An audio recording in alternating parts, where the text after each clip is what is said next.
ଜୟ ଜଗନ୍ନାଥ। ପିଲାମାନେ ଆମେ ଆଜି ସାମାଜିକ ବିଜ୍ଞାନର ସମ୍ବାଦ ଯେଉଁ ଶିକ୍ଷା ସମ୍ବାଦ ଗୋଟେ ଅବଜେକ୍ଟିଭ ସେଟ୍ ଆଲୋଚନା କରିବା ହେଲା। 21 ଯେଉଁଟା ଦେଇଥିଲା ଦେଖ, ଆଉ ସମସ୍ତେ ଟେଲିଗ୍ରାମ ଗ୍ରୁପରେ ଜଏନ୍ ହେଇଯା। ସମସ୍ତ ନୋଟ୍ PDF ଯାହା ପାଇବା କଥା ସବୁ ପାଇବ। କ୍ଲିୟର? କୋଶ୍ଚିନ୍ ବି ପାଇବ, ସବୁ କୋଶ୍ଚିନ୍ ପାଇବ, ସବୁ କୋଶ୍ଚିନ୍ ସେଥିରେ ଅଛି। 1 ନମ୍ବର ପିଲେ, ମାଲିକାନା ଅନୁସାରେ ସମ୍ବଳକୁ କେତେ ଭାଗରେ ବିଭକ୍ତ କରାଯାଇଛି? 4 ଭାଗରେ। ମନେ ରଖ, କେତେ ଭାଗରେ? 4 ଭାଗରେ ବିଭକ୍ତ କରାଯାଇଛି। କ'ଣ କ'ଣ ମନେ ରଖ? ବ୍ୟକ୍ତିଗତ ସମ୍ବଳ, ଗୋଷ୍ଠୀଗତ ସମ୍ବଳ, ଜାତୀୟ ସମ୍ବଳ ଆଉ ଅନ୍ତର୍ଜାତୀୟ ସମ୍ବଳ। କ୍ଲିୟର? ବ୍ୟକ୍ତିଗତ ସମ୍ବଳ କହିଛି ଆଗରୁ, ଭିଡ଼ିଓ ମୋ ପୂର୍ବ ଭିଡ଼ିଓ ଗୁଡ଼ିକ ଭଲରେ ଦେଖିବ, ସବୁ ମୁଁ ଡିଟେଲ୍ସ ବୁଝେଇଛି। ବ୍ୟକ୍ତିଗତ ସମ୍ବଳ ଚାଷ ଜମି, ଗୃହ, ରୋପଣ କୃଷି, ଭୂମି, ପୁଷ୍କରିଣୀ, କୂପ ଇତ୍ୟାଦି। ଗୋଷ୍ଠୀଗତ ସମ୍ବଳରେ କ'ଣ? ଶ୍ମଶାନ, ଗୋଚରଭୂମି, ଚିତ୍ତ ବିନୋଦନ କେନ୍ଦ୍ର, ପ୍ରମୋଦ ଉଦ୍ୟାନ, ଏଗୁଡ଼ା ସବୁ ଯାଇଛି। ଖେଳ ପଡ଼ିଆ। ଆଉ କୂପ ପୁଷ୍କରିଣୀ ଯିବ। ଗୋଷ୍ଠୀ ଗୋଟେ କୂଅରେ ସମସ୍ତେ ବ୍ୟବହାର କରୁଥିବେ, ପୁଷ୍କରିଣୀ ସମସ୍ତେ ଗାଧୋଉଥିବେ, ସେଗୁଡ଼ା ବି କୂପ ପୁଷ୍କରିଣୀ ଯିବ। ଜାତୀୟ ସମ୍ବଳରେ ଯିବ ଦେଶର ଭୌଗୋଳିକ ସୀମାରେ ଥିବା ସମସ୍ତ ପ୍ରାଣୀ ସମ୍ବଳ, ମାନବ ସମ୍ବଳ, ସାଂସ୍କୃତିକ ସମ୍ବଳ, ଯାହା ସବୁ ଯିବ ହେଲା କହିଛି। ସମ୍ବଳର କେତୋଟି ବିଶେଷତା ଅଛି? କୋଶ୍ଚିନ୍ 2 ହେଲା। ସମ୍ବଳର ପିଲା 4ଟି ବିଶେଷତା ଅଛି ହେଲା। କେତୋଟି? ଅପସନ କହ 4ଟି। କ'ଣ କ'ଣ କହିଦଉଛି? 1 ଉପଯୋଗିତା, 2 କାର୍ଯ୍ୟଦକ୍ଷତା, 3 ସୁଲଭତା, 4 ପରିବର୍ତ୍ତନଶୀଳତା। କ୍ଲିୟର? 3 ନମ୍ବର, ଯେଉଁ ସମ୍ବଳ ମନୁଷ୍ୟର ବାରମ୍ବାର ବ୍ୟବହାର ସତ୍ତ୍ୱେ ନିଃଶେଷ ହୁଏ ନାହିଁ। ବାରମ୍ବାର ବ୍ୟବହାର କଲେ ସରିବନି, ତାହେଲେ ଅସରନ୍ତି ସମ୍ବଳ। ସୂର୍ଯ୍ୟାଲୋକ, ପବନ ଶକ୍ତି, ଜୁଆର ଶକ୍ତି, ଏଗୁଡ଼ା ସବୁ ଭୂତାପ ଶକ୍ତି ଏଗୁଡ଼ା। ତାପରେ ଦୀର୍ଘ 5 ବର୍ଷ ଧରି କୃଷି କାର୍ଯ୍ୟ କରାଯାଉଥିବା ଭୂମିକୁ କ'ଣ କୁହାଯାଏ? 4 ନମ୍ବର। 4 ନମ୍ବର ହେଲା ପିଲେ କ'ଣ ନା, 4 ନମ୍ବର ଆମର ହଉଛି କୃଷିଯୋଗ୍ୟ ପତିତ ଭୂମି। ଅପସନ ଘ। କ୍ଲିୟର? 5 ବର୍ଷରୁ ଅଧିକା ଜମି ଯଦି ପଡ଼ିଆ ପଡ଼ିଲା ତାକୁ ଆମେ କହିବା ପତିତ ଭୂମି। ପତିତ ଭୂମି ପୁଣି 2 ପ୍ରକାର, ଚଳନ୍ତି ପତିତ ଭୂମି ଆଉ ପୁରୁଣା ପତିତ ଭୂମି। ଚଳନ୍ତି କୃଷି ବର୍ଷ ଠାରୁ ଯଦି ତାଠୁ କମ୍ ବର୍ଷ ଠାରୁ ବା ତାଠୁ କମ୍ ବର୍ଷ ଧରି ପଡ଼ିଆ ପଡ଼ିଲା ଚଳନ୍ତି ପତିତ ଭୂମି। ଆଉ 1 ବର୍ଷରୁ ଯଦି 5 ବର୍ଷ ପର୍ଯ୍ୟନ୍ତ ପଡ଼ିଲା ତାକୁ ପୁରୁଣା ପତିତ ଭୂମି ବୋଲି କହିବା। ଆଉ କ'ଣ ହେଲା? 5 ନମ୍ବର, ଚାଷ ଜମି କେଉଁ ସମ୍ବଳର ଅନ୍ତର୍ଗତ? ହେଲା, ଚାଷ ଜମି ହେଲା ବ୍ୟକ୍ତିଗତ ସମ୍ବଳ। ଏଇନା କହିଥିଲି, ଚାଷ ଜମି ହେଲା ଅପସନ ଖ, ବ୍ୟକ୍ତିଗତ ସମ୍ବଳ ହେଲା। 6 ନମ୍ବର, ମୃତ୍ତିକା କେଉଁ ସମ୍ବଳ ଅନ୍ତର୍ଗତ? ମୃତ୍ତିକା ହେଲା ପ୍ରାକୃତିକ ସମ୍ବଳ। ଅପସନ ଘ, ମୃତ୍ତିକା ହେଲା ପ୍ରାକୃତିକ ସମ୍ବଳ ହେଲା। 7 ନମ୍ବର ଦେଖ, ଭାରତରେ ହ୍ରାସ ପାଇଥିବା କ୍ଷେତ ଭୂମିର ପରିମାଣ କେତେ ନିୟୁତ ହେକ୍ଟର? ହେଲା, ଏଇଟା ହଉଛି ପିଲେ ଆମର 96.4 ହେକ୍ଟର। ମନେ ରଖିବ କେତେ ପିଲେ? ଏତେ ଦେଇଛି ଉତ୍ତର 4ଟା ଦେଇଛି, 110, 120, 130, 170। ତାହେଲେ ଭାରତରେ ହ୍ରାସ ପାଇଥିବା କ୍ଷେତ ଭୂମିର ପରିମାଣ କେତେ ନିୟୁତ ହେକ୍ଟର ହବ? ନା 96.4 ହବ। ଉତ୍ତର ହବ 96.4। 96.4 ଉତ୍ତର ହବ। ତମେ ଯୋଗ୍ରାଫି ବହିର 16 ନମ୍ବର ପେଜ ଦେଖିବ, ତମର ଭୂଗୋଳ ବହିର 16 ନମ୍ବର ପେଜ ଦେଖିବ। ତାପରେ 8 ନମ୍ବର, ଭାରତରେ କେଉଁଠାରେ ସର୍ବାଧିକ ଚାରଣ ଭୂମି ଅଛି? ହିମାଚଳ ପ୍ରଦେଶରେ ସର୍ବାଧିକ ଚାରଣ ଭୂମି। 9 ନମ୍ବର, ହିମାଳୟର କେଉଁ ଅଞ୍ଚଳରେ ଅରଣ୍ୟ ସଫା କରି କୃଷି କାର୍ଯ୍ୟ ପାଇଁ ବ୍ୟବହୃତ ହେଉଛି? ତରାଇ ଅଞ୍ଚଳ। ହିମାଳୟର ତରାଇ ଅଞ୍ଚଳ। ଅପସନ ଖ। ଏଇ 10 ନମ୍ବର ପ୍ରାୟ ପଡୁଛି, ସବୁବେଳେ ରିପିଟ ହଉଛି। ସ୍ଥାନାନ୍ତରିତ କୃଷିକୁ ଓଡ଼ିଶାରେ କ'ଣ କହନ୍ତି?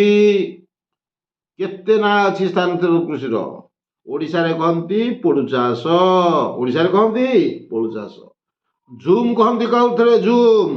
ଉତ୍ତର ପୂର୍ବ ରାଜ୍ୟ ଆସାମ, ମେଘାଳୟ, ମିଜୋରାମ, ନାଗାଲାଣ୍ଡ, ଏଥିରେ ସ୍ଥାନାନ୍ତରିତ କୃଷି କହନ୍ତି ଝୁମ୍। ମନେ ହେଲା। ଝାଡ଼ଖଣ୍ଡରେ ଝାଡ଼ଖଣ୍ଡରେ କ'ଣ କହନ୍ତି? କୁରୁଆ। ପେଣ୍ଡା କହନ୍ତି ଆନ୍ଧ୍ରପ୍ରଦେଶର କେତେକ ଅଞ୍ଚଳରେ, ମିଲ୍ପା କହନ୍ତି ମେକ୍ସିକୋରେ, ରୋକା କହନ୍ତି ବ୍ରାଜିଲରେ, ରେ କହନ୍ତି କୋଉଠି? ଇଣ୍ଡୋନେସିଆ ଆଉ ଭିଏତନାମ, ଆଉ କୁମୁରି କହନ୍ତି ପଶ୍ଚିମ ଘାଟ ପର୍ବତ ଅଞ୍ଚଳରେ। ଏଇ ସ୍ଥାନ କେତେ ନାଁ ମନେ ରଖିଦେବ, ନୋଟରେ ବି ଦେଇଛି, ଥରେ ଦେଖିବ ପୂର୍ବ ଭିଡ଼ିଓ ଜିଓଗ୍ରାଫି ଏ ଯେଉଁ ସୋସିଆଲ ସାଇନ୍ସ ଭିଡ଼ିଓ ଦେଖିବ। ତାପରେ ଆମର ଆସିଲା ପିଲେ 11 ନମ୍ବର ହେଲା। 11 ନମ୍ବର ହେଲା କ'ଣ ନା ଶ୍ମଶାନ କେଉଁ ସମ୍ବଳ? ଏଇନା କହିଥିଲି ଶ୍ମଶାନଟା ଗୋଷ୍ଠୀଗତ ସମ୍ବଳରେ ଯିବ। ଖେଳ ଯେଉଁ ପଡ଼ିଆ, ଖେଳ ପଡ଼ିଆ, ଚିତ୍ତ ବିନୋଦନ କେନ୍ଦ୍ର, ଏଗୁଡ଼ା ସବୁ ଗୋଷ୍ଠୀଗତ ସମ୍ବଳ। ତାହେଲେ 12 ନମ୍ବର ପିଲେ, ଭାରତର ସମୁଦାୟ ଭୂମିର ଶତକଡ଼ା କେତେ ଭାଗ ଅଞ୍ଚଳ ଅରଣ୍ୟ ଅଛି? ହେଲା, ଅରଣ୍ୟ ହେଉଛି ଏ ଉତ୍ତର ଯେଉଁ ଦେଇଛି ପିଲେ, ଏଥିରେ ଦେଇଛି 24.3, 22.3, 21.3 ଆଉ 21.55। 12 ନମ୍ବର ଉତ୍ତର ଆମର ଦେଇଛି କ'ଣ? କ ଦେଇଛି 24.3 ଦେଇଛି, କିନ୍ତୁ ସେଇଟା ହେଉଛି 22.5 ହବ। ଉତ୍ତର ଦେଇଛି ଏଥିରେ 24.3 କିନ୍ତୁ 22.5। ପେଜ ନମ୍ବର 26 ଦେଖିବ ଟିକେ, ସେଇଟା ହେଉଛି 22.5। ତାପରେ 13 ନମ୍ବର, ଆମ ମୌଳିକ ଆବଶ୍ୟକତାର ଶତକଡ଼ା କେତେ ଭାଗ ଆମେ ଖାଦ୍ୟ, ବସ୍ତ୍ର, ବାସଗୃହ ରୂପେ ବ୍ୟବହାର କରିବା? କେତେ କେତେ ନା ଶତକଡ଼ା 95 ଭାଗ। 14 ନମ୍ବର, ତଟରେଖାଠାରୁ ସମୁଦ୍ର ମଧ୍ୟକୁ କେତେ କିଲୋମିଟର ଦୂରତାରେ ଥିବା ଜଳଭାଗକୁ ଜାତୀୟ ସମ୍ବଳର ଅନ୍ତର୍ଭୁକ୍ତ କରାଯାଇଛି? 22.2 କିଲୋମିଟର। ଅପସନ୍ ଗଟି ଠିକ୍। ମନେ ରଖ, ଏଇଠି ମନେ ରଖ 22.2 କିଲୋମିଟର ନଚେତ 12 ନଟିକାଲ ମାଇଲ ପଡ଼ିଥିବ। 12 ନଟିକାଲ ମାଇଲ, ଦୁଇଟାକୁ ଉତ୍ତର। କାରଣ 1 ନଟିକାଲ ମାଇଲ କହୁଛି 1.85 ମାଇଲ। ମନେ ରଖ, ଏ ସବୁ କୋଶ୍ଚିନ୍। 1 ନଟିକାଲ ମାଇଲ କହୁଛି 1.85 ମାଇଲ। ଏଇ 22.2 ଉତ୍ତର କରିପାରିବ କିଲୋମିଟର, ନହେଲେ କରିପାରିବ 12 ନଟିକାଲ ମାଇଲ। ତାପରେ 15, ଭାରତର ସମୁଦାୟ ଜନସଂଖ୍ୟାର ପ୍ରାୟ ଶତକଡ଼ା କେତେ ଭାଗରୁ ଉର୍ଦ୍ଧ୍ୱ ଲୋକ ପ୍ରତ୍ୟକ୍ଷ ବା ପରୋକ୍ଷ ଭାବେ କୃଷି ଓ କୃଷିଭିତ୍ତିକ ବିଭିନ୍ନ କାର୍ଯ୍ୟ ଉପରେ ନିର୍ଭରଶୀଳ? ହେଲା, 15 ନମ୍ବର। 15 ନମ୍ବର ଉତ୍ତର ହେବ କ'ଣ? 58 ଭାଗ ପିଲେ। ଅପସନ୍ ଖ, 58 ଭାଗ। କ୍ଲିୟର। 16 ନମ୍ବର, ପ୍ରାୟ କେତୋଟି କ୍ଷେତ୍ରରେ ଏଯାବତ ସରକାରୀ ଉଦ୍ୟୋଗର ଏକଚାଟିଆ ଅଧିକାର ବ୍ୟବସ୍ଥା ରହିଛି? 18ଟି। ଏଯାବତ ସରକାରୀ ଉଦ୍ୟୋଗରେ ଏକଚାଟିଆ ଥିଲା 18ଟି। 17 ନମ୍ବର, 2016 ମସିହା ସୁଦ୍ଧା ପୃଥିବୀର ପ୍ରାୟ କେତୋଟି ଦେଶ ବିଶ୍ୱ ବାଣିଜ୍ୟ ସଂଗଠନର ସଦସ୍ୟ ରହିଛି? କେତେଟା ପିଲେ ନା 164। ଅପସନ୍ କ, 164। ତାପରେ 18 ନମ୍ବର, କେଉଁ ଦେଶରେ ବହୁରାଷ୍ଟ୍ରୀୟ କମ୍ପାନୀମାନେ ଜିନିଷ ଉତ୍ପାଦନ କରିଥାନ୍ତି? ଯୁକ୍ତରାଷ୍ଟ୍ର ଆମେରିକା। ଅପସନ୍ କ। ଭାରତରେ କେଉଁ ପ୍ରକାର ଅର୍ଥବ୍ୟବସ୍ଥା ପ୍ରଚଳିତ? ମିଶ୍ର ଅର୍ଥବ୍ୟବସ୍ଥା। ଭାରତରେ ମିଶ୍ର ଅର୍ଥବ୍ୟବସ୍ଥା। ଅପସନ୍ ଗ। 20 ନମ୍ବର ପିଲେ, ବିଶ୍ୱ ବାଣିଜ୍ୟ ସଂଗଠନର ମୁଖ୍ୟ କାର୍ଯ୍ୟାଳୟ କେଉଁଠାରେ ଅଛି? ଜେନେଭା। ଅପସନ୍ ଗ, ଜେନେଭାରେ। 21 ନମ୍ବର, ଦେଶର ମୋଟ ଜାତୀୟ ଆୟକୁ ଯଦି ଦେଶର ସମସ୍ତ ଲୋକ ସଂଖ୍ୟା ଦ୍ୱାରା ଭାଗ କରିଦେବା ତାହେଲେ କ'ଣ ହେବ? ସେଇଟା ମୁଣ୍ଡ ପିଛା ଆୟ ପଡ଼ିବ। ଅପସନ୍ ଖ, ମୁଣ୍ଡ ପିଛା ଆୟ ପଡ଼ିବ। 22 ନମ୍ବର, ଏମାନଙ୍କ ମଧ୍ୟ କେଉଁଟି ଦେଶଟି ବିକଶିତ ଅଟେ? ବିକଶିତ, ବିକଶିତ କିଏ? ସେ ଜାପାନ। ଏଗୁଡ଼ିକ ହେଉଛି ଶ୍ରୀଲଙ୍କା, ଭାରତ, ନେପାଳ, ବାଂଲାଦେଶ, ଏଗୁଡ଼ା ହେଉଛି ବିକଶିତମୁଖୀ ଦେଶ। ତାହେଲେ ବିକଶିତ ଦେଶ ହେଲା ଜାପାନ, ଯୁକ୍ତରାଷ୍ଟ୍ର ଆମେରିକା, ଏଗୁଡ଼ା ସବୁ। 23 ନମ୍ବର ପିଲେ, ବିଶ୍ୱ ବାଣିଜ୍ୟ କାରବାରରେ ଭାରତର ଅଂଶ କେତେ ପ୍ରତିଶତରୁ କମ୍ ଥିଲା? ଅପସନ୍ ଗ, 1% କମ୍ ଥିଲା। ଅପସନ୍ ଗ, 1%ରୁ କମ୍ ଥିଲା। ହେଲା, କ୍ଲିୟର। ତାପରେ ଦେଖିବା 24 ନମ୍ବର ହେଲା, ପୃଥିବୀର ପ୍ରତ୍ୟେକ ଭଲ ଜିନିଷ ଦାମୀ ଉପାଦାନ କେଉଁ ନୀତି ପାଇଁ ସମ୍ଭବ ହୋଇଛି? ଜଗତୀକରଣ। ଅପସନ୍ ଘ। 25 नंबर कौन देश में वार्षिक वर्षक मध्य उत्पादित होता समस्त द्रव्य और सेवार मुद्रागत मूल्य सह विदेश आसुवा आयर समष्टि को कौन कहुए कौन कहुए ना कहुए जातीय आय है जातीय आय कहुए 26 नंबर पिले या बहुत थर कही पढ़ुची इतिहास प्रथम चैप्टर किए इंडियन ओपिनियन पत्रिका संपादक थिले किए से थिले अरे इंडियन ओपिनियन कहीं जाइला जानिछ ना नहीं सेटा मन रखियो टिके कौन ना आमर जो भारतर जड़े मुसलमान व्यवसायी के से दादा अब्दुल्ला नामक जड़े भारतीय मुसलमान व्यवसायी कर केस चलता दक्षिण आफ्रिका रे महात्मा गांधी जाइए उकिलाती करने को सेठी देखिले जे श्वेतांग माने कृष्णांग आ भारतीय मानक भारी निर्यातित अत्याचारित कर अत्याचार कर निर्यातित अत्याचारित होने तेणु से लोक मान केमती राजनैतिक सचेतना जागृत करने 1894 मसीह गोटे नाटाल भारतीय कांग्रेस नाम एक जातीय एक राजनैतिक अनुष्ठान गढ़ी से कौन नाटाल भारतीय कांग्रेस नामक एक राजनैतिक अनुष्ठान गढ़ी एवं जो श्वेतांग मान अत्याचार कर संबंध में जनसाधारण को सचेतन करने इंडियन ओपिनियन एक संवाद पत्रिका प्रकाश करते क्लियर बुझेगा किए करते महात्मा गांधी ऑप्शन घ 27 स्वराज संगीत नामक प्राचीर पत्र छापी कई प्रेस को 25 टंका जरिमाना देवा पड़ता बोले संबलपुर मिश्र प्रेस है 28 नंबर देख खुदाई खिदिंगार कहा द्वारा गठित होइथिला मन रख पिले एटा 28 नंबर मन रख आमर आईन अमान्य आंदोलन 1930 अप्रैल 9 तारिख रे कार्यक्रम घोषणा करा मनला ओडिशा रे आईन अमान्य आंदोलन होइतला के 1930 अप्रैल 9 तारिख घोषणा कराइतला सीमांत गांधी के से खान अब्दुल गफर खान नेतृत्व में गठित होता खुदाई खदमतगार साहाय्य आईन अमान्य आंदोलन संगठित होता ऑप्शन ग है सीमांत गांधी 29 ये पुणी कौन मन नागालैंड राणी चौदी लिउ नागालैंड राणी नेतृत्व में मणिपुरी लोक आउ नागा लोक माने आंदोलन करते किए से नागालैंड राणी चौदी लिउ नेतृत्व में आंदोलन चलता से माने से राणी की 1932 रु 1947 पर्यंत बंदी कर रखाई मन रखिदब तापर 29 नंबर भारत में गांधीजी द्वारा संगठित प्रथम आंदोलन नाम कौन था चंपारण आंदोलन जानिछ ना नहीं चंपारण आंदोलन मन रख कौटी बिहार चंपारण जिले में चाषी मान कौन कहते 20 भाग तम जमीर 20 भाग रु 3 भाग नील चाष कर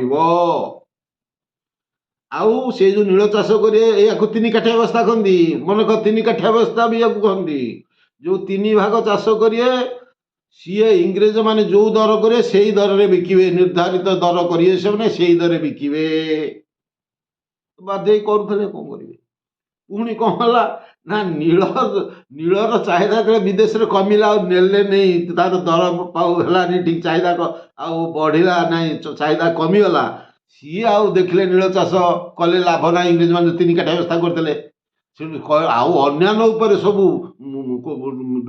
टिकस कर बढ़े चलते तेणु कृषक माने साधारण लोक मैंने हैरान हेले आंदोलन कले है आंदोलन करने आमर गांधीजी से प्रथम आंदोलन से गांधी है बिहार चंपारण जिले में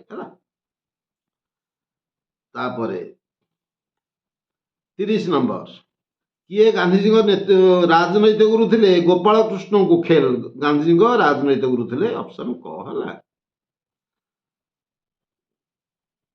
बोले ये 31 नंबर भी आमर क्वेश्चन टे प्रिंटेक मिस्टेक अच्छी केतोटी प्रिंटेक मिस्टेक अच्छी कौन होती आम देख ते क्वेश्चन टाक टे तुम से जो यहाँ मुझे करेक्शन कर सब कहूँ बाई चान्स प्रश्न प्रिंट मिस्टेक रही जाइए तेणु देख 31 नंबर द्वितीय गोलटेबुल बैठक किए गांधीजी को अर्धनग्न फकीर बोली कहते आमर से ऑप्शन देछि ग देछि हेम्सफोर्ड देछि कि सी हेनी किए हे बोले विनस्टन चर्चिल हम है द्वितीय गोलटेबुल बैठक द्वितीय गोलटेबुल बैठक केवे मनीष जान मन रख 1931 सेप्टेम्बर 7 रु डिसेम्बर 1 पर्यंत बसला लंडन ठारे 1931 मसीहा सेप्टेम्बर 7 रु डिसेम्बर 1 तारीख पर्यंत एथरे कांग्रेसर प्रतिनिधि भाव एका गांधीजी जोग देइथिले से गोलटेबुल बैठक में अध्यक्षता किए करते इंग्लैंड प्रधानमंत्री रामसे माकडोनाल्ड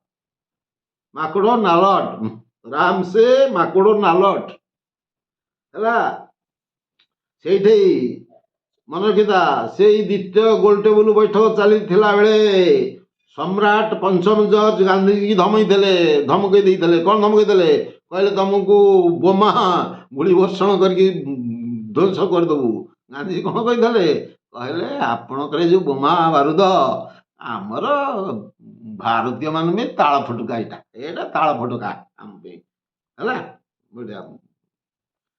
देख क्यों 32 क्यों मसीह इंग्रेज सरकार अगस्ट दान घोषणा करते पिले अगस्ट दान केबे घोषणा करते जानिछ ना नहीं अगस्ट दान करते केबे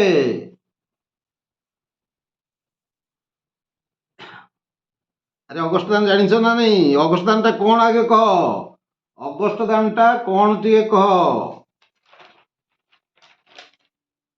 अगस्ट दान बोले कौन ना इंग्रेज भारतीय माने जिते अभियोग कले तांकर कौन सी सुविधा सुजोग मिलूनी किसी होनी है से कौन करते ना इंग्रेज सरकार कहले आंकु किसी गोटे कौन देदेबा है किसी देकी आंकु खुशी करदेबा खुशी करने से कौन करते ना खुशी करने स्वायत्त शासन क्षमता आउ संविधान प्रणयन पर सांविधानिक सभा गठन ये किसी सुविधा देते या कहते अगस्ट दान है क्लियर यहाँ अगस्ट दान क्लियर ताले आमर प्रश्न है कौन अगस्ट दान कौ मसीह 1940 मसीह मन रख कौ मसीह 1940 मसीह भारतीय मान किसी सुविधा देवाक से कहते 33 नंबर हंटर कमिटी केबे गठित होता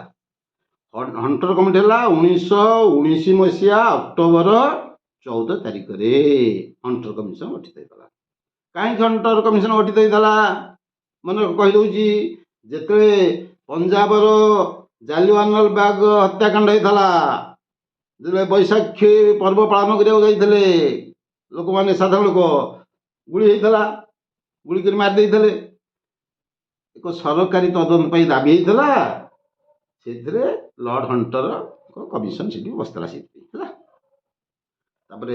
34 नंबर कहार निमंत्रण क्रमे चाषी समस्या अनुधान पर गांधीजी चंपारण जिला सदर महकम जाते कहार जो चंपारण जो नील चाष आंदोलन होता राजकुमार शुक्ला सी जन स्थानीय बासिंदा से क्लियर तापर आमर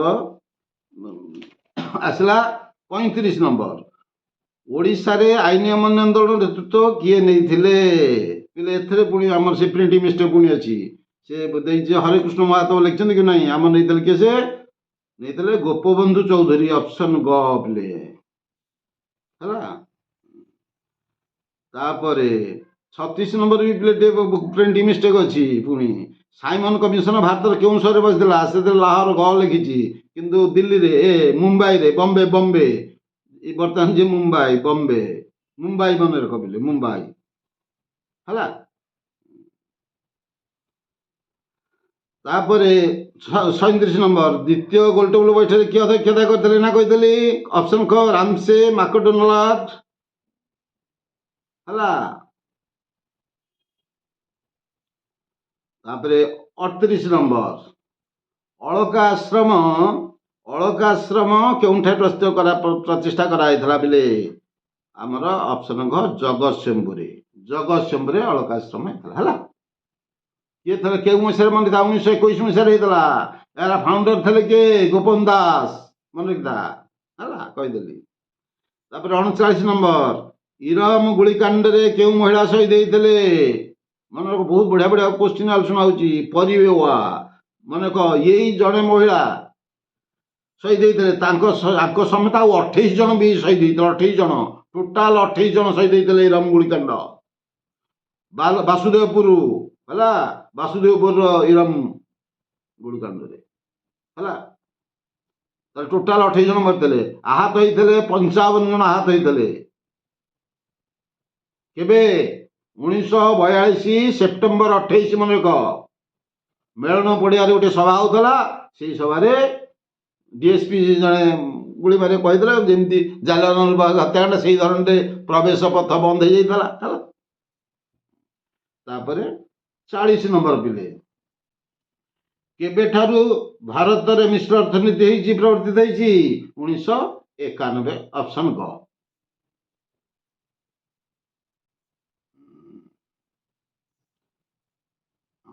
41 ସମ୍ବିଧାନରେ କେଉଁ ଧାରା ବିଧାନସଭାରେ ଆସନ ସଂରକ୍ଷଣ ଅବସ୍ଥା ରହିଛି ବିଲେ 332 ଧାରା ଅପସନ ଗ।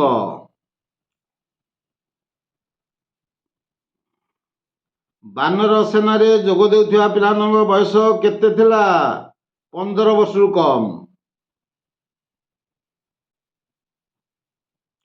43 ନମ୍ବର ଓଡ଼ିଶାରେ ଗୁଡ ସମୀକ୍ଷା ନୀତି କେବେ ପ୍ରଣୟନ ହୋଇଥିଲା 2018ରେ ଗୁଡ ସମୀକ୍ଷା ନୀତି। ଲକ୍ଷ୍ମଣ ନାୟକଙ୍କୁ କେବେ ଫାଶୀ ଦିଆଯାଇଥିଲା ବିଲେ ସେଇଠି ଏଥିରେ 4ଟା ଅପସନ ନାହିଁ ଉତ୍ତର କିଛି ନାହିଁ। ତମେ ଭଲ ଭାବରେ ଭିଡ଼ିଓଟିକୁ ଦେଖୁଥା କାରଣ ପରୀକ୍ଷା ଯଦି ଭୁଲ ଲେଖିଦବ ଖାଲି ଏଇ ଉତ୍ତର ଯାହା ଦେଇଛି ପଢ଼ିକି ଲେଖିଦବ ତମର ବାବା ନମ୍ବର କଟିଯିବ। କାହାର ଡିଭିଜନ ଥବ ଗୋଟେ ନମ୍ବର କଟିଯିବ କ'ଣ ହେଇଯିବ ଅସୁବିଧା। ଦେଖ ଲକ୍ଷ୍ମଣ ନାୟକ କେବେ ଫାଶୀ ଦିଆଯାଇଥିଲା 1943 ମାର୍ଚ୍ଚ 29 ତାରିଖରେ। 1943 ମାର୍ଚ୍ଚ 29 ତାରିଖରେ ବ୍ରହ୍ମପୁର ଜେଲରେ ମନେ ରଖିଥା ବ୍ରହ୍ମପୁର ଜେଲରେ। 45 ନମ୍ବର ହେଲା।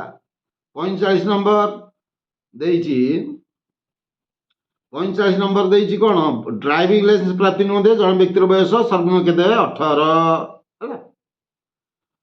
ଗଣତନ୍ତ୍ର ହେଉଛି 46 ନମ୍ବର ଗଣତନ୍ତ୍ର ହେଉଛି ଲୋକମାନଙ୍କ ଦ୍ୱାରା ଲୋକମାନଙ୍କ ପାଇଁ by the people of the people for the people. ଏ କଥା କିଏ କହିଥିଲେ ଆବ୍ରାହମ ଲିଙ୍କନ। ତାପରେ 47 ନମ୍ବର ଓଡ଼ିଶାର କେଉଁ ଜିଲ୍ଲାରେ ଗୋଟିଏ ମାତ୍ର ବିଧାନସଭା କେଉଁ ଜିଲ୍ଲାରେ ମାତ୍ର ଗୋଟିଏ ବିଧାନସଭା ସେଟା ହେଲା ଦେବଗଡ଼ ଅପସନ ଘ। 48 ହେଲା 48 ଦେଇଛି ଭାରତରେ କେତେ ବୟସରୁ ଉର୍ଦ୍ଧ୍ୱ ବୟସ୍କ ବ୍ୟକ୍ତି ଭୋଟ ଦାନ ଅଧିକାର ପାଇଥାଏ। ଏଥିରେ 48 ଉତ୍ତର ଦେଇଛି ଗ ଭୁଲ ବିଲେ ଏଇଟା ହବ କ'ଣ ଆମର ଖ 18 ବର୍ଷରୁ ହେଲା। ଦେଖିବ ବହୁତଟି ଆନ୍ସର ଏପଟ ସେପଟ ହେଇଛି ହେଲା ଦେଖିବ। ତେଣୁ କରେକ୍ଟ ଆନ୍ସରଟା କୁହାଯାଉଛି। 49 ନମ୍ବର ଲୋକସଭା ନିର୍ବାଚନ ବ୍ୟବସ୍ଥାରେ କିଏ ରିଟର୍ଣ୍ଣିଂ ଅଫିସର ଭାବରେ ନିଯୁକ୍ତି ଦିଅନ୍ତି। ଏଥିରେ ଦେଇଛି କ'ଣ ପିଲେ ଗ ବି ଅପସନ ନୁହଁ ଭୁଲ ଅଛି। କିଏ ଜିଲ୍ଲାପାଳ ଖ ହବ ଅପସନ ଖ ମନେ ଖ ଜିଲ୍ଲାପାଳ ହେବେ। ତାପରେ 50 ଓଡ଼ିଶାର ରାଜ୍ୟ ନିର୍ବାଚନ ଆୟୁକ୍ତଙ୍କୁ କିଏ ନିଯୁକ୍ତି କରନ୍ତି ରାଜ୍ୟପାଳ ହେଲା। ଭିଡ଼ିଓରେ କମେଣ୍ଟ କର ସବୁ ଜିନିଷ ଦେଖ ଭଲ ଭାବରେ କ'ଣ ଅସୁବିଧା ହେଉଛି ମୋତେ ଜଣା। ସବୁ ଭିଡ଼ିଓ ଗୁଡ଼ିକ ଦେଖ ଅତି ସୁନ୍ଦର ପ୍ରାଞ୍ଜଳ ଭାବରେ ବୁଝାଇଛି ହେଲା। Thank you very much.